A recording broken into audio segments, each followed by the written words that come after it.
which for Yeah, us is, hasn't been bad.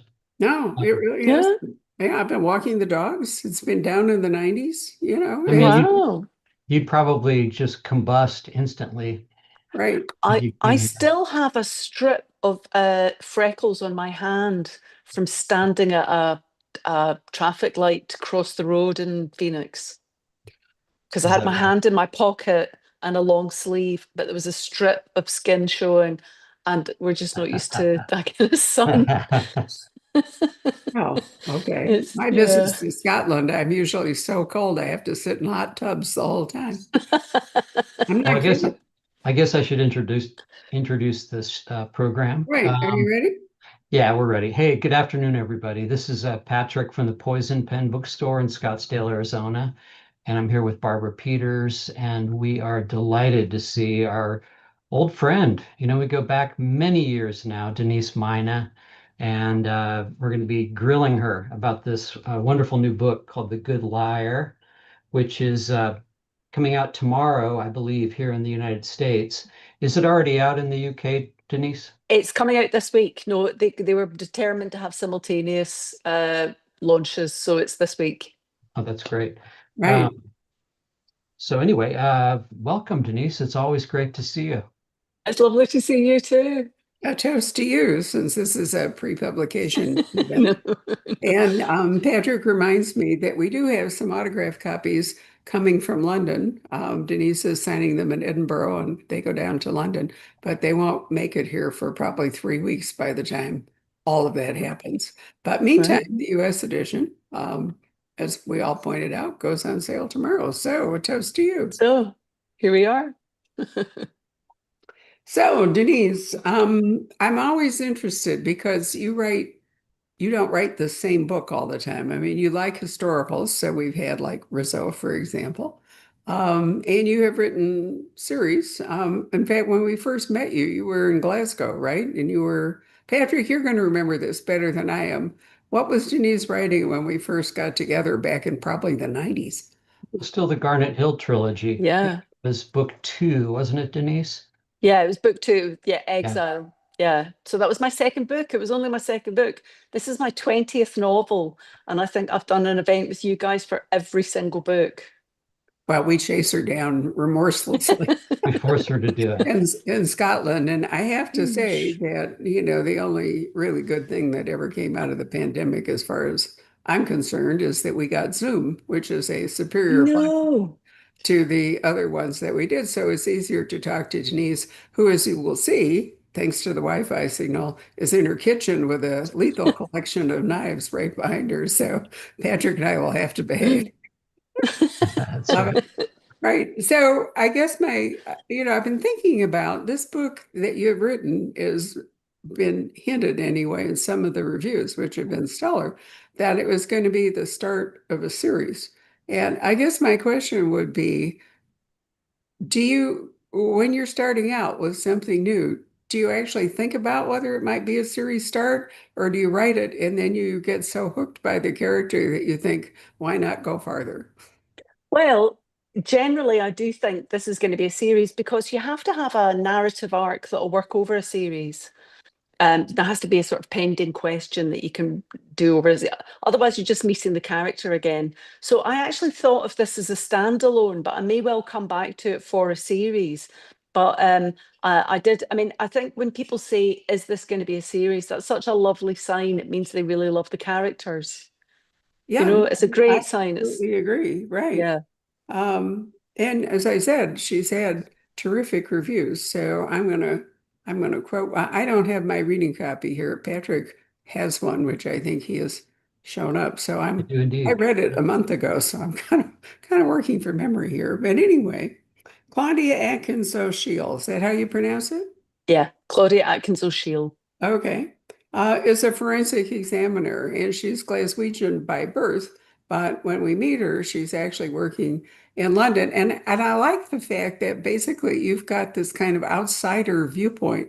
I mean, it's easy to think the United Kingdom, everybody's the same, but we know better, right? And also, if you're Glaswegian and you're in London, no one can place you socially. So they don't really know if you're working class or upper class. And quite often you meet people in London who are Scottish and they're kind of acting as if they're like gangsters. And then you realize, oh, you went to a very posh school. Oh, your dad's a judge. So it's a kind of a blank in Scrabble. You can kind of be anything, you know?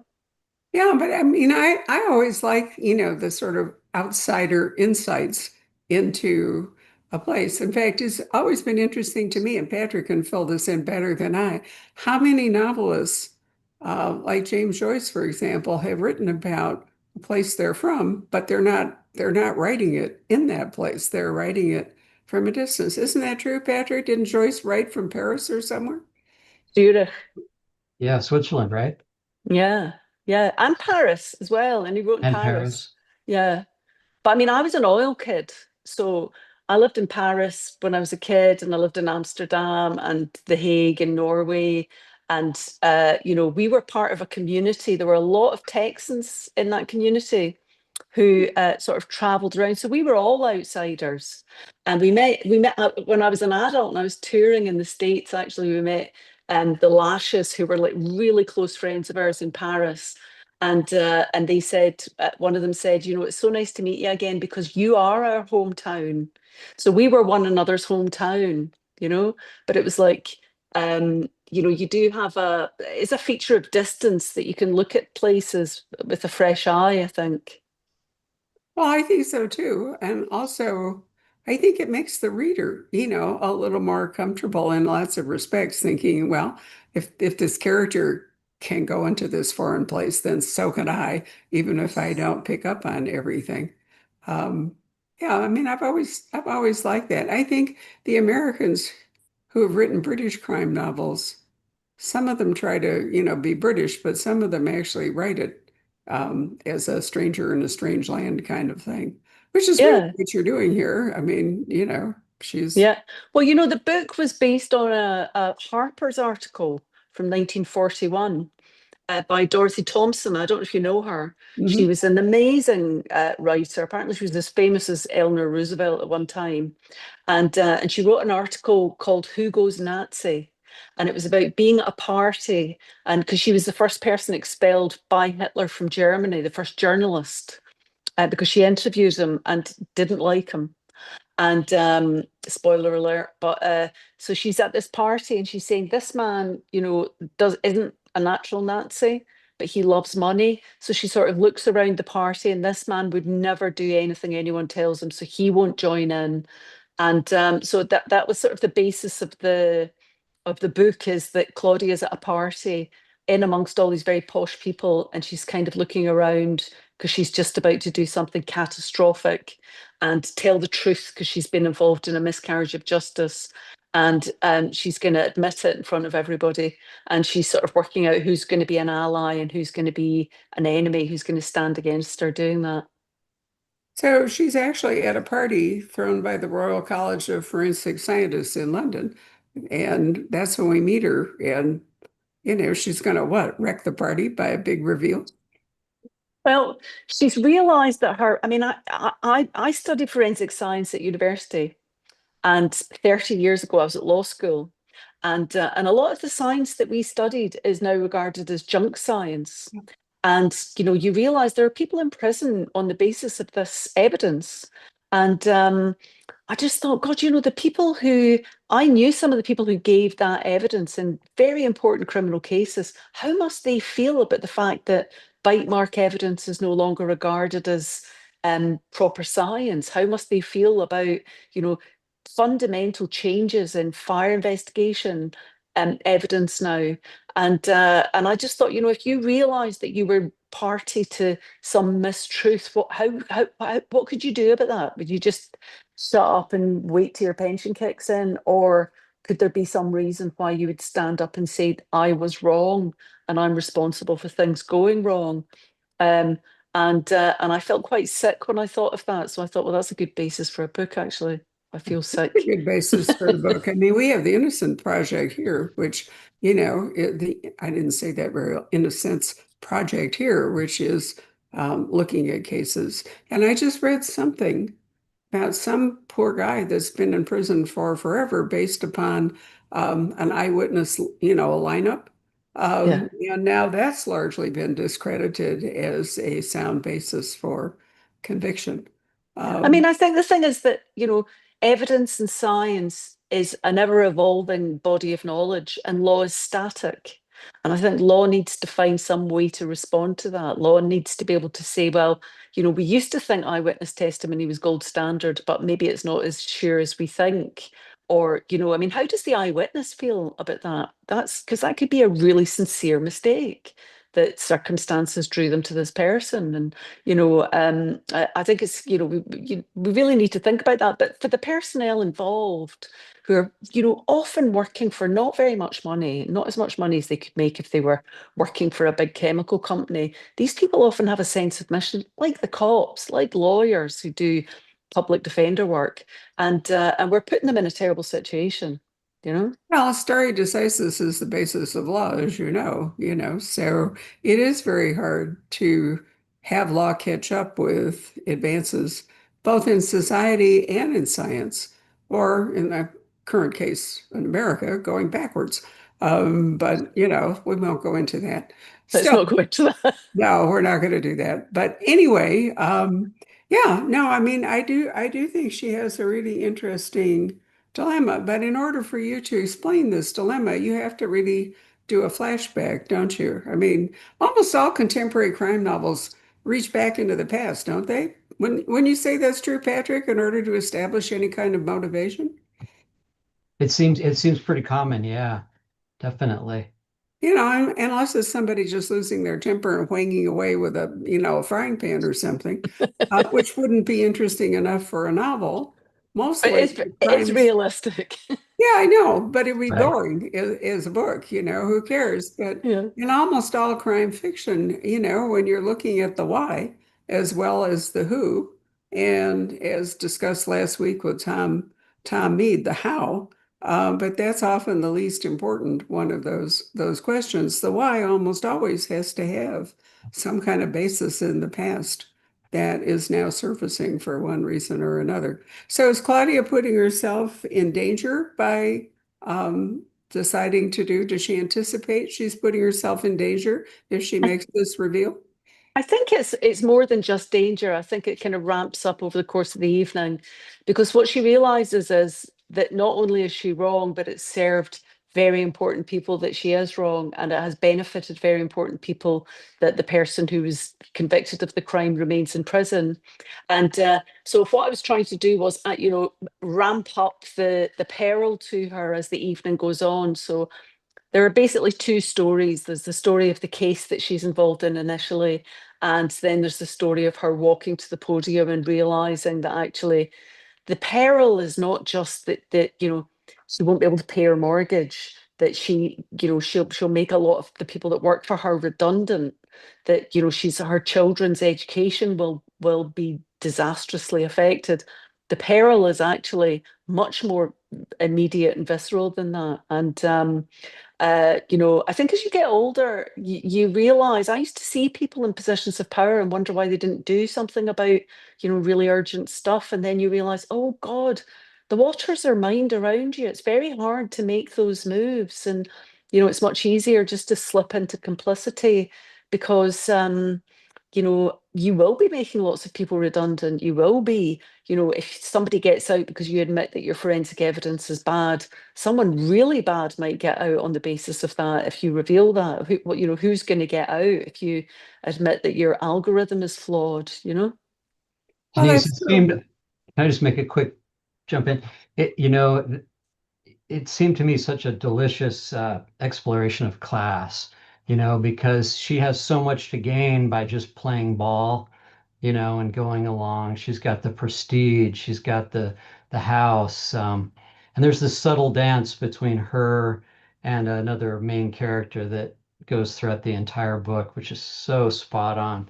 Um, but at least the way I read it, from an outsider's perspective, even if she does play ball, and by the way, this story is seeming very, very contemporary with what's Yeah. going on in the news these right now.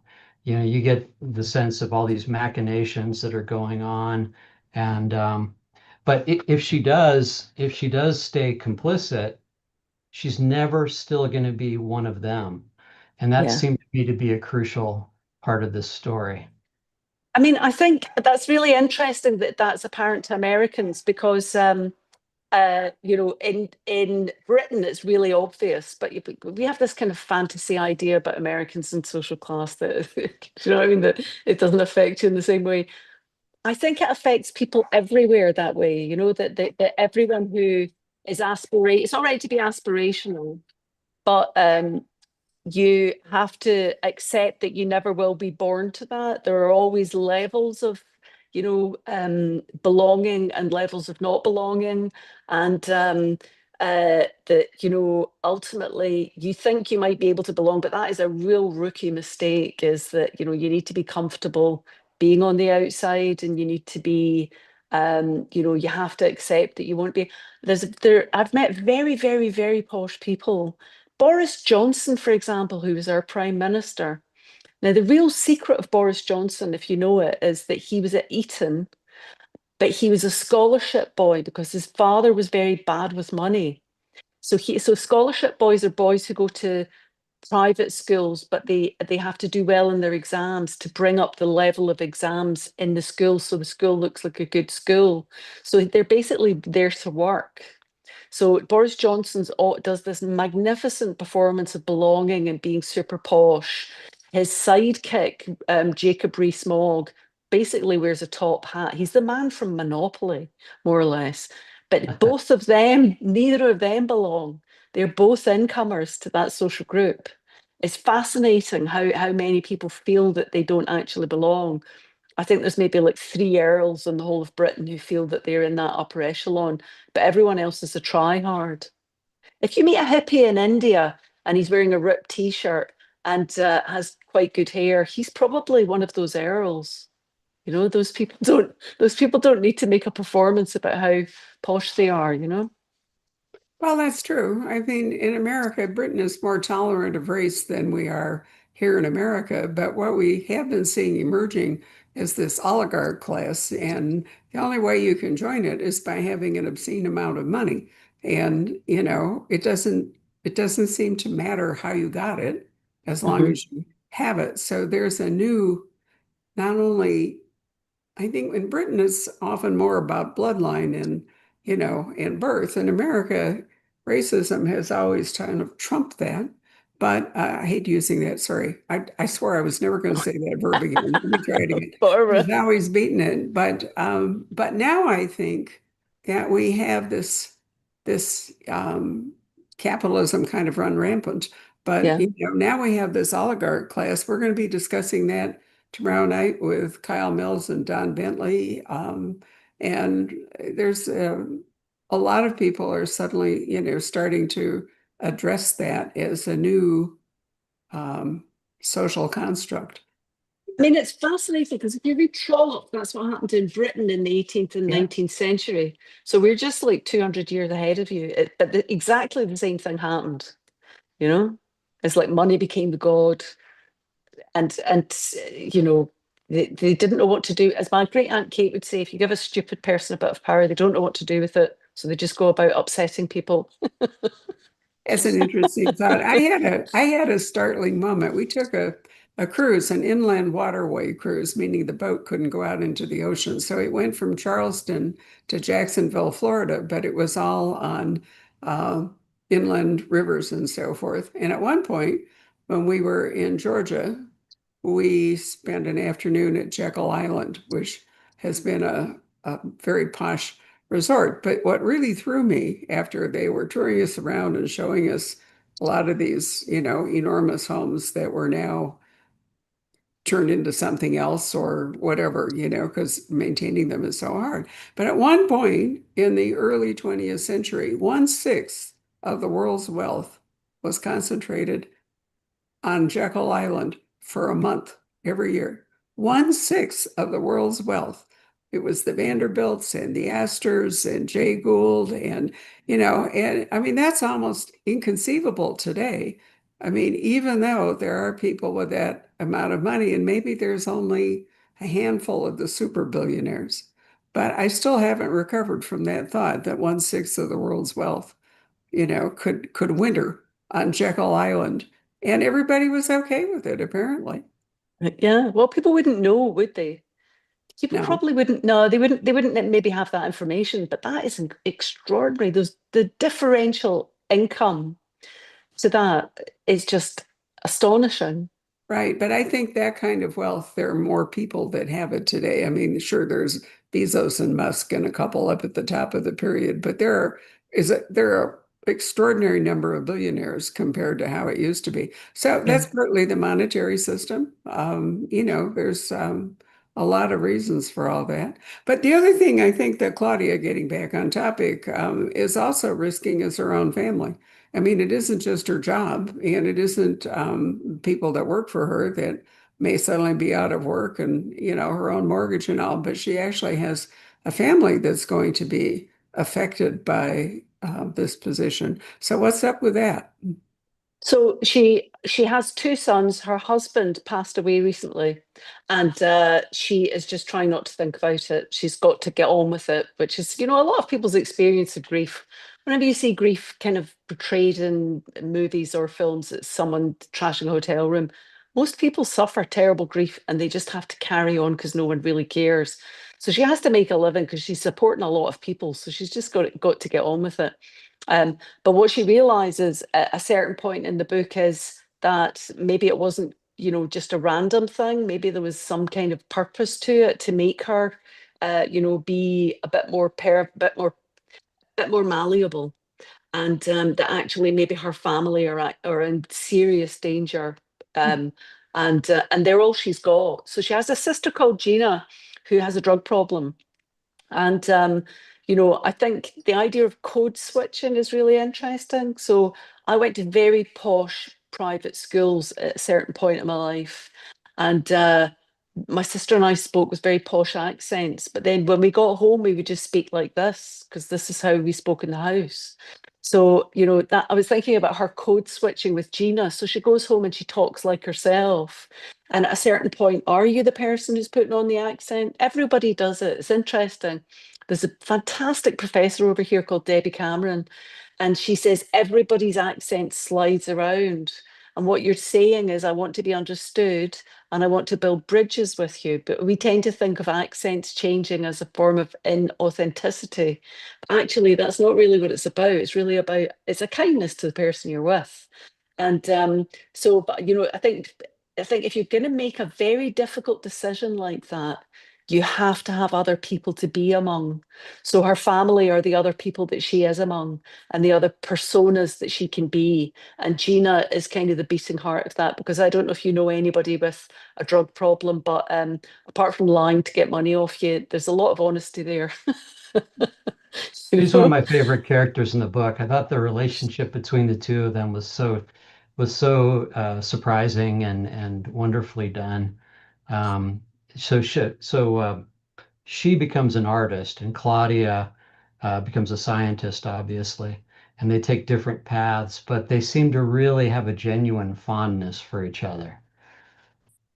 Yeah, I mean, I think they have nothing in common apart from the fact that they love each other, which is, a lot of people have relationships like that. That if you try to explain why you love someone so much, you can't really, do you know what I mean? You don't really have that much in common.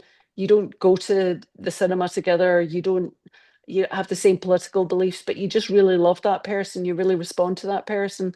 And it's not because they have a shared history, because they don't have a shared history. They just really love each other. And I think they can be very honest with each other because they've experienced the same trauma and they don't have to lie about what's going on. Was the case itself in the book kind of based on any real cases, or was it sort of a composite? It was a bit of a composite, particularly of the staircase, the Michael Peterson case. I was Um, I have that written did, down in my notes to ask you did about. you? Blood Yeah. splatter plays such an important Yeah. role in that case. And that documentary, they were a little bit unkind to the guy who did it. There's a guy who gives evidence in that case about blood spatter, and the whole thing seems to switch on. He, did bad experiments and he overstated his qualifications. But actually, blood spatter evidence procedure and conclusions have fundamentally changed over the course of that case. So he could never have been right, that guy. He's not the only person responsible for those bad results. But in the program, he sort of, he's kind of castigated. But actually, the practice has changed. And, science in courtrooms is, much more scientific now. I mean, it used to just be what you needed was a white-coated boffin who would make a ludicrous claim adamantly. That was really what you wanted. And those people were getting paid a lot of money. But now you actually have to be good at science and be able to do that. So, but in that particular case, they said they could trace who had been where, who had touched the woman, the state of the woman at the time. They really couldn't prove any of that stuff. The scene was a mess. And they thought they proved that Michael Peterson either, held her while she was dying or beat her to death. But they didn't really prove any of those things according to current blood spatter practice. I think that's fascinating that the whole case hinged on one bit of evidence and a lot of conjecture. I do think he did it, I have to say. I do too. But the owl theory does have its charms. There were no Okay, owls Patrick. there. Do you know that? All right. No. Explain to us the owl theory now that you've dropped that one in here. Well, can you explain it, Denise? Okay, so she had a lot of blunt force injury on her head. There was far too much blood for somebody who'd taken a tumble down the stairs. The suggestion was that an owl had attacked her and pecked her on the head, and then she had run up the stairs, become injured from the pecking and fallen back down the stairs. That's what I understand the owl theory to be. But Yep. that was a Hail Mary pass. I mean, that was like thrown out there by the defence lawyers at the very last minute. Hats off to them because it was an indefensible case. But I mean, you do what you can for your clients. It's an adversarial process, but that was my understanding of the owl theory. Right. Where did But they the owl also come from? the sky. No, no, no. But I mean, you have to have an actual owl, access to an owl in order to embrace that theory. He, he Can't flew quite in the remember. house. Did it fly in the house? That's what isn't that what they're speculating? Or, Was it? What? well, she walked into the house from outside where they were both by the pool, correct? Yeah, being And then being the, heterosexual. and then, and then the theory is that he couldn't hear her, repeatedly falling down the steps like 5 times and bashing her head over and over and over. It's just a crazy. And they have this kind of rogues gallery of eccentric experts giving testimony. It's good television for sure. Very good. It's very Oh, well put together. The story's very well put together. Yeah. oh, Can I you talk a never little heard bit of it. about what Claudia's expertise is, and doesn't she come up with a probability sort of scale? Yeah, I mean, this is going to be a huge issue over the next 20 years in law. Um, she has a she's not just walking in and pointing at things and taking photographs. What she does is she puts the findings into an algorithm, and it gives you not just a probability scale that this happened, but also an animation of what probably happened. Um, one of the problems with that, one of the problems with forensic science here is it takes up a huge amount of court time, and courts are very short of time. So this kind of thing that can do all of these complicated calculations off stage outside the court, they save millions of pounds every year. Now, one of the reasons it's set in London is because in England and Wales, not in Scotland, they privatised all forensic services over the past few years quite quietly. So it's no longer a government, it's no longer the police who are doing these tests, it's private companies. So if the private companies can save you loads of money and time, and what happens is the prosecution and the defence then arrive at a statement of agreed facts on forensic science. So all of this stuff is not being examined in court, none of it's being looked at in court. And another veil of secrecy is the fact that people are using algorithms, they're using AI, they're using chat GBT to write up reports. And these decisions are so important and so human, and they're not open to being examined if we don't pull them apart. You can't pull those things apart. But what Claudia realizes is one of her numbers is wrong, and it has given her the wrong conclusion on this test. And it's buried in there so deep. She has a rival who wants her job, called Kirsty, who she doesn't like and who's quite annoying and dresses badly, and which, according to Claudia, is a major crime. And Kirsty realizes it's wrong and tells her, and she can't hear her because she resents her already. And then she realizes not only is she wrong and going to go bankrupt, but Kirsty pointed out that she was wrong. So, that kind of pettiness, that kind of interpersonal pettiness, I think that can really, because these are very small populations of people doing these jobs, that can really play into the outcome of life-changing decisions. But it's about AI and about these decisions being made not by experts. They may statistically be more accurate, but when they're wrong, they're very wrong. She and Kirsty are going to be working together in book 2, I predict. They're going to set up a business. They're going to Yeah. set up their own innocence project, which is what we're Yes. coming to here. Yeah. And then you have Mora Langston, who's also an interesting character. Yeah. Mora Langston is actually based on a very prominent British policewoman, and every police officer who's read the book said, I know exactly who that is.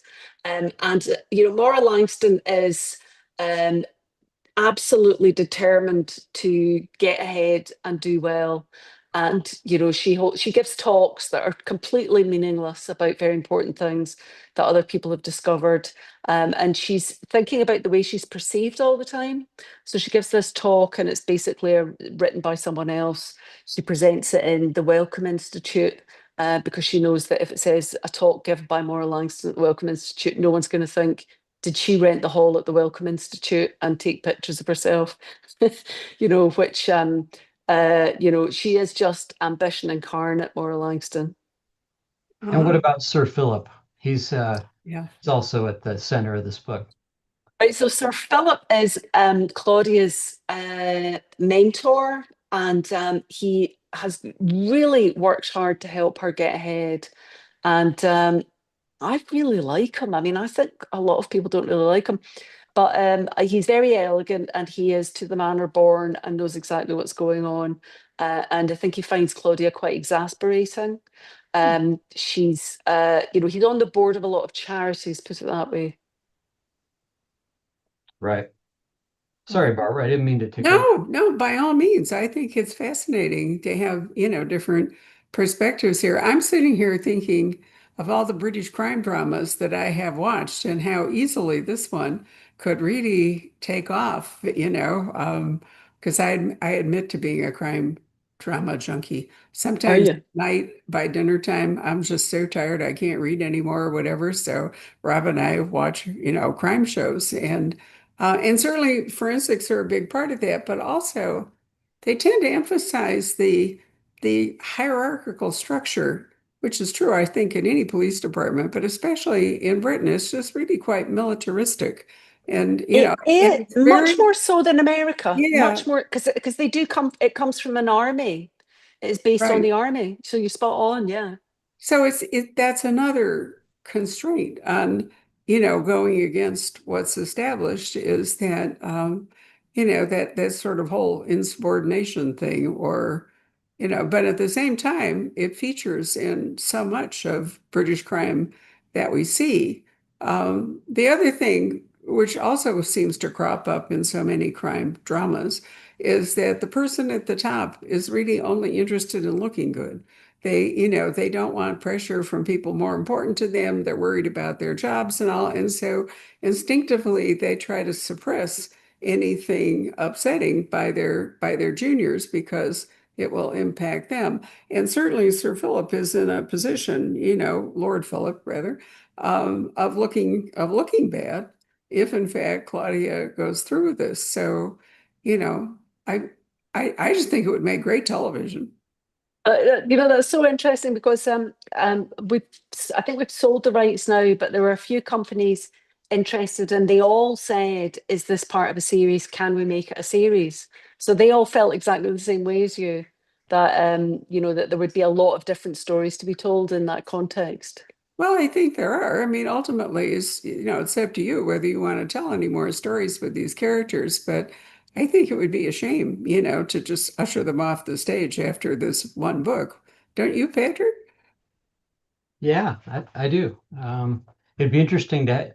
I've always wanted to ask you, Denise, have you thought about having like cross-pollinating, like Patty Meehan make an appearance somewhere in the book, or have her involved? Is that Do you ever know, tempting, or is that old news for you? no, it's none of them are old news. All those characters, I mean, I would like them to have a convention and for Paddy and Maureen and Alex Morrow and all those, really They all all seem those like they're characters to meet living in up. real time together, going through the Yeah, book yeah. together. That would be That, a very that'd be interesting book, great. wouldn't That'd be, it? well, I Yeah. don't, would that be self-indulgent? I don't know. I mean, No. If you I could found find a myself looking plausible up, way. I think I found myself looking all of them up on Facebook and then remembering they weren't real.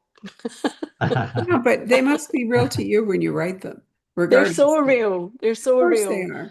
So And you know, there's a great quote in this laudatory Kirkus review, Kirkus being one of the publications that reviews new fiction. And I'm hoping the garbage truck, which is rumbling away outside, is not we suddenly can going to. hear it. We Oh, can hear okay. it. Anyway, I'm going to read it because I think it raises a couple of great points. Mina has long been adept at suspenseful pacing and at creating flawed but engaging characters. So we've all agreed on that and discussed it. Here she paints Claudia as something of an anthropologist. True. A Glasgow native, she's constantly trying to interpret the codes and hierarchies of the English upper classes. We've talked about that. Great. As the search for the killer intensifies, it expands into other dark doings and draws alarmingly close to home. A shocking but satisfying ending caps off this taut tale of murder among the privileged.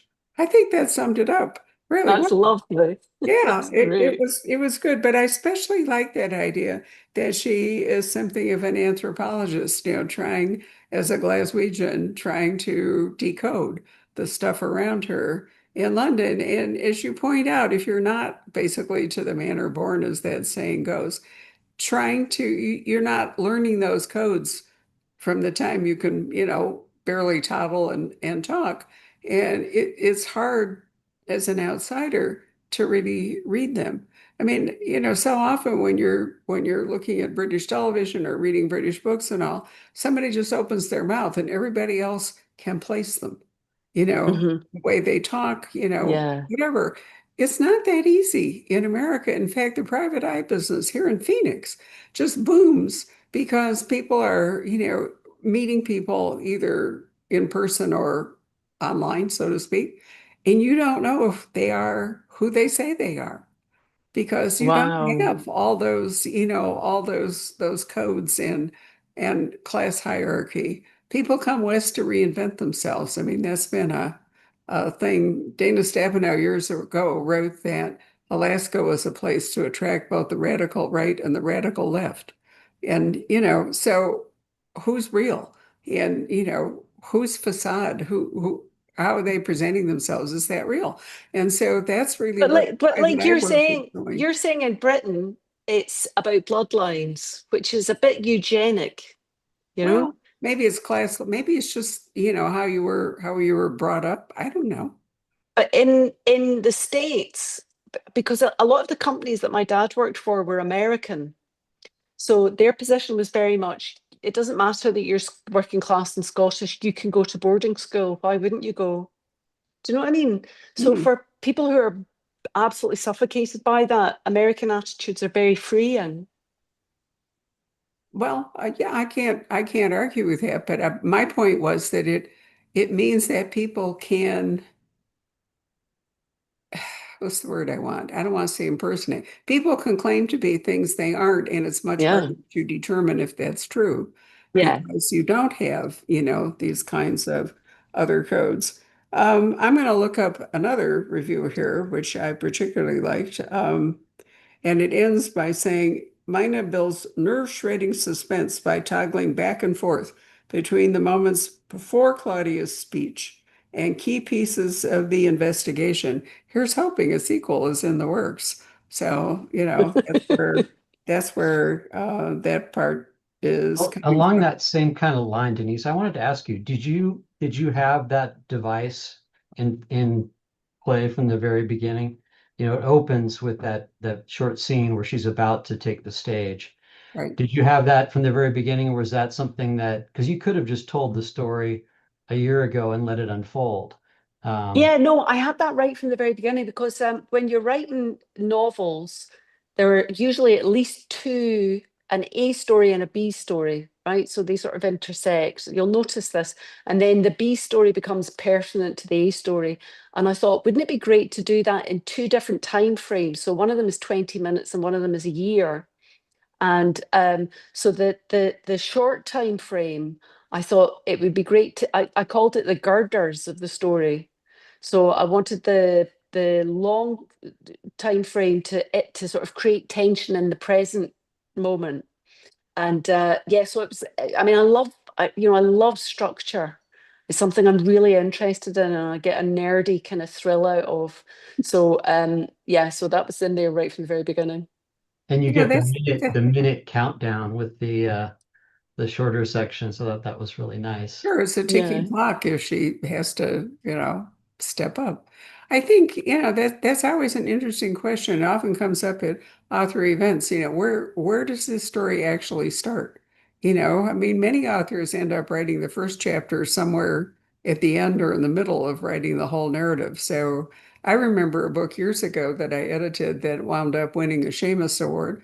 And I told the author he had to throw away the first 2.5 chapters because the book actually needed to start in the middle of chapter 3. But what it was he was telling himself the Yeah. story. He was setting it up and telling himself what, but we didn't need that. He did. But Yeah. then it needed to go. And I suspect that that happens more often than one might imagine as a reader in the creative process.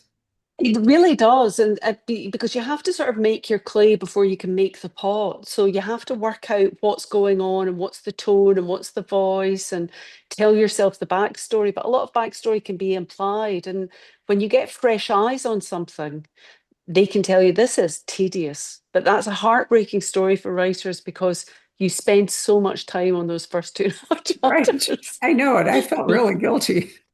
But at the same time, and this is a role as an editor, at the same time, if you absolutely believe that you are right, that the book needs to begin, not Yeah. at the beginning that is given to you, but at the point where the story really takes off, then you're shirking your duty if you don't point Oh, that out. Ultimately the author can reject that advice.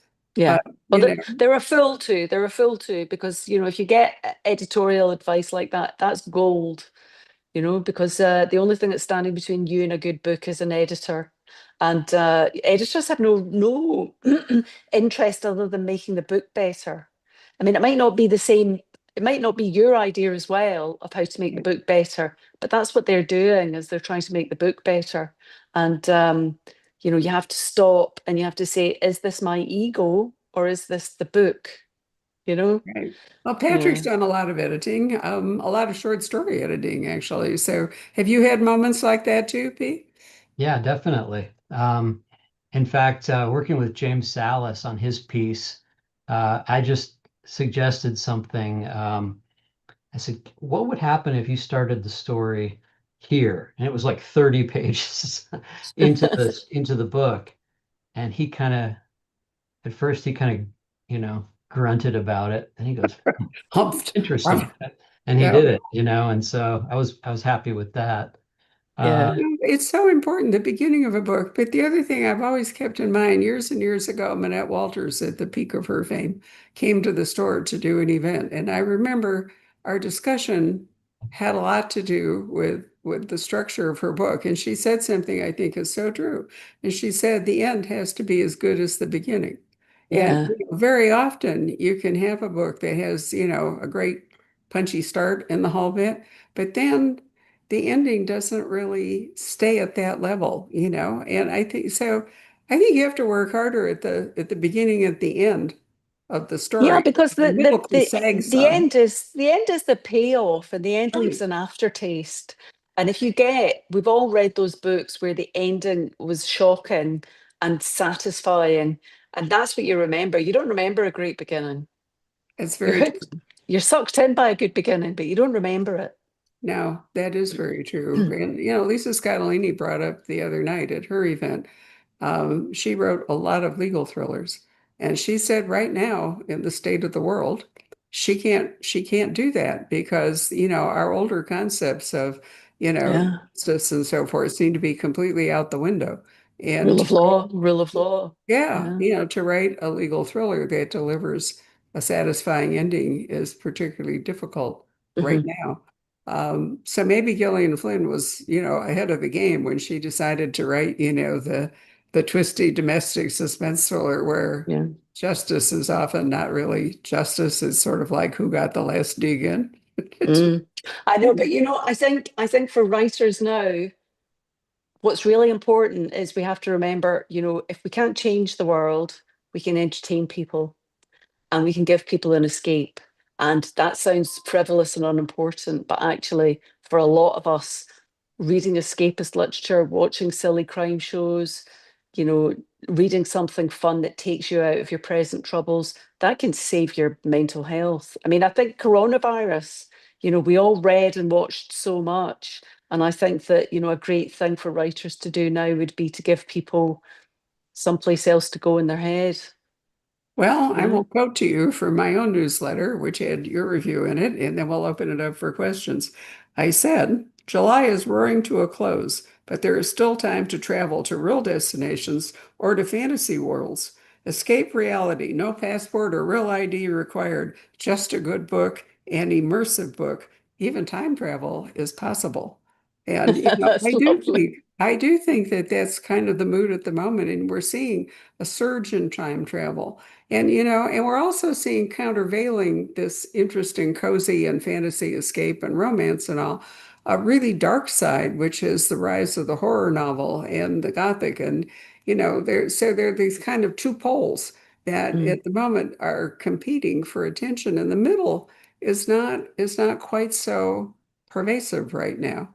But, after 9/11, we saw different things happening. I mean, I think that crime fiction in particular reflects the zeitgeist. Um, yeah. it always has. So, Patrick, do you have questions of your own, or you want to tune into the audience? Well, it seems like there are different strains going on. There's the let's escape everything into the world of fantasy, but then I'm seeing more and more of a refreshing, we're tired of this bullshit strain coming up too, maybe in literary, which I think is really healthy. Uh, Hmm. but I wanted to ask you, Denise, we've had a couple of requests. Do you happen to have a copy of your book handy, or I can get one. can you get one? Do you want me to get it? Yeah. Yeah, hang on. 2 secs. All right. Ah, now we get a wider view of the kitchen. Yeah, now you can see Yeah. the mess I left. Oh, no, it's not. I think it's actually, I like the color, that sort of goldenrod there on the wall. It's pretty good. Yeah. That's quite a row of knives, though. I think this conversation has convinced me that this is our August British Crime Club book. Oh, how lovely. So Yeah. am I going to set fire to this? Is this a book burning event? No. You're gonna fire up the stove and throw pages? Love it. All right. Right, Um, I've got it. I've got it. are you the cook in the house, Denise? Do you know, actually, my husband made gumbo last weekend and I'm still tasting it. It was fantastic, but I do tend to cook. Yeah. Yeah. Yeah. So So first of all, how did you find this absolutely perfect uh, quote by Upton Sinclair at the beginning of the book? it was a bit of an inspiration for the book, actually. And it was about it is difficult to get a man to understand something when his salary depends on his not understanding it. And watching British politicians say things they knew were not true. I was never at a party, and you wonder because I know some of those people, and you think that's a nice man. Why is he lying? I know you have no experience of this in America, but it's just mesmerizing to watch it in real time, and you're thinking, do these people have no? It's about integrity. The whole book is about having integrity And what would it take to challenge your integrity, really? Yeah, what's your price? What's my price? No, what's the character's price, right? Yeah, yeah, yeah. What's anybody's price? And I think you know, I mean, I think when I was young, because I lived in France and the remnants of the Nazi occupation were everywhere, we lived in a beautiful big house above a woman called Madame Hattie in a village called La Celle Saint Cloud. And Madame Hattie still had antique furniture. And people used to say, she still has a Louis Cinq dresser. And what that meant was she collaborated with the Nazis because if you didn't collaborate, they took your stuff. So, when I grew up, you had to ask yourself, as children, what would I do? Where could people hide? What would I do to resist this? And that was something that we all thought about is, you realize it's very difficult. Are you committed to doing the right thing? And I've just been thinking about that a lot and thinking about, you know, what what are you doing for money? Are you doing anything useful in the world other than just writing another crime novel about the police finding somebody guilty and shooting them to death in an alley? Is that really what we're doing here? Do you know what I mean? It Yeah, has to be a bit more than that. that's an Had excellent phrase. Are you doing anything useful in the world? Thank you. I Yeah. really I've like had a that. couple of requests for, would you be willing to read maybe just the first couple of paragraphs of the book? I'd love to. Yeah. Um, 1838. Professor Claudia Atkins O'Sheill, MBE, and Lord Philip R. Ardmore are taking the back stairs at the Royal College of Forensic Scientists in Regent's Park, heading down to the distant rumble of a party in the open courtyard. Even here in a little used service area, the new building was elegant and understated. A handrail of pale ash spiralled seamlessly down from the third floor. A soft light from skylights tucked into the eaves made the concrete walls look like grey suede in the late January gloom. In just 20 minutes, Claudia was due on stage in front of an auspicious audience, being filmed and recorded as she gave a career defining speech about her most famous criminal case. She would outline the facts of the murders at Chester Terrace and the subsequent investigation, explaining how scientific evidence had secured the conviction of a vicious murderer. But Claudia was not going to give that speech. She was going to tell the truth tonight. It would ruin her life, but she had to do it. There you go. There you go. Thanks so much, Denise. Yeah, that was wonderful. Any other questions from the audience, Patrick? Let's see. Um, well, is there an audiobook and did you have a say in picking the narrator or did you read it? No, there is, God, you can tell I didn't read it. No, there is an audiobook and it's read by an actress that I've worked with before and she's fantastic. Yeah, so that's out this week as well. Another question. Oh, I wanted to get into this with you too. Um, are you a fellow true crime junkie? So badly. I mean, really badly. In fact, I watch so much true crime. When they start playing the piano at the end to tell the audience that everything's all right, I just switch off and watch another one. I don't care about that. They're like, I Well, took up yeah. horse riding. I don't care about that. Denise has written true crime. Rizzo is certainly a true crime book, for heaven's sake. Yeah, Yeah, yeah, and the long drop as well. that's right. Yeah. Yeah, I'll even watch the cheesy ones, you know. I feel a little dirty afterwards, but with the Have you really bad watched reenactments, yeah, have you watched Wives with Knives? Have you watched yes. that one? Have you watched Twins That Kill? Is that on the yeah. I think I've seen I've I've watched seen I've them seen I'm not going to admit to it, but I may have seen it, a little bit of that. Okay.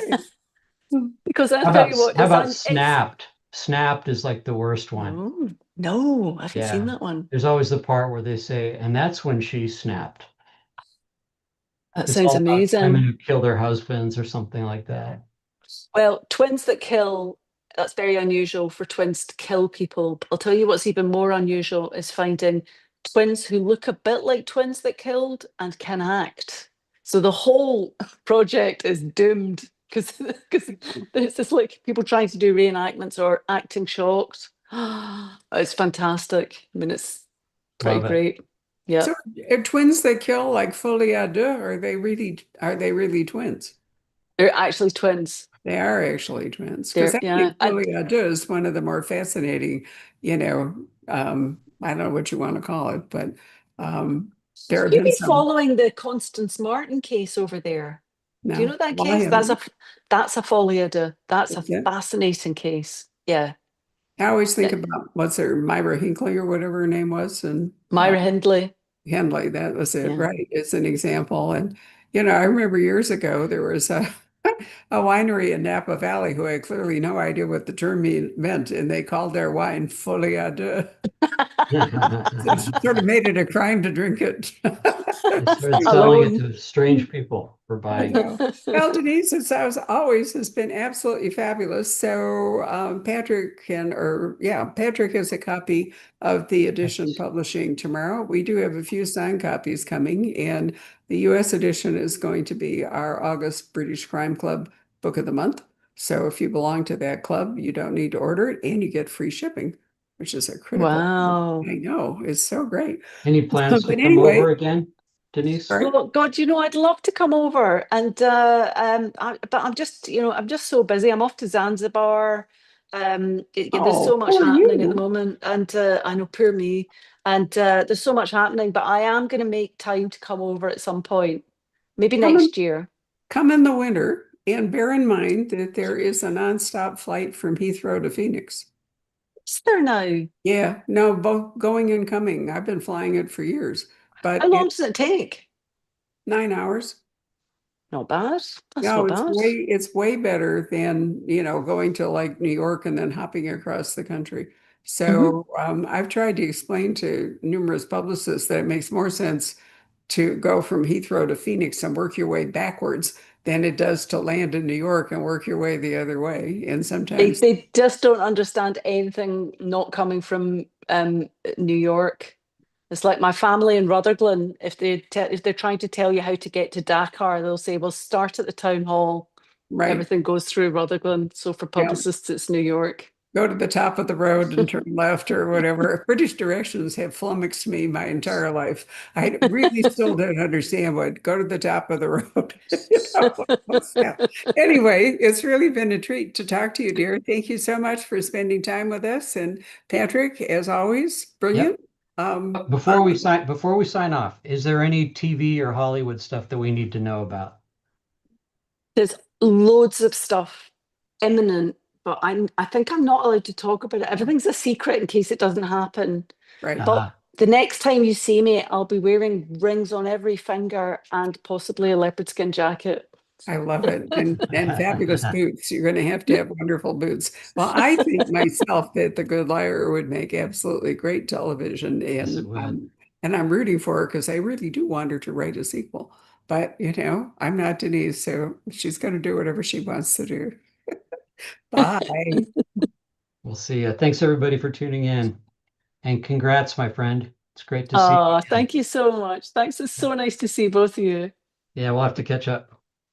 Definitely. Come to Bloody Scotland. When is that? Bloody Scotland is in September, and not this year, but the year after. I am the um, guest chair of Really? Bloody Scotland, and it is held in a very beautiful castle in Scotland, in central Scotland, and it would be amazing if you could come. That We would be we think awesome. up a pretext. We'll get you on panels. I'll drag my wife along and we'll have a great Bring time. your wife. Yeah, it's Yeah, beautiful there. It's lovely there. I'll start working on that plan. Yeah, Barbara. I think Barbara's already signed off. I'm sure she would love to come. She would Barbara's love to going come too, I'm sure. on a cruise. How are you, Patrick? Are you well? Good. Let me just get us offline. Okay. No longer streaming. And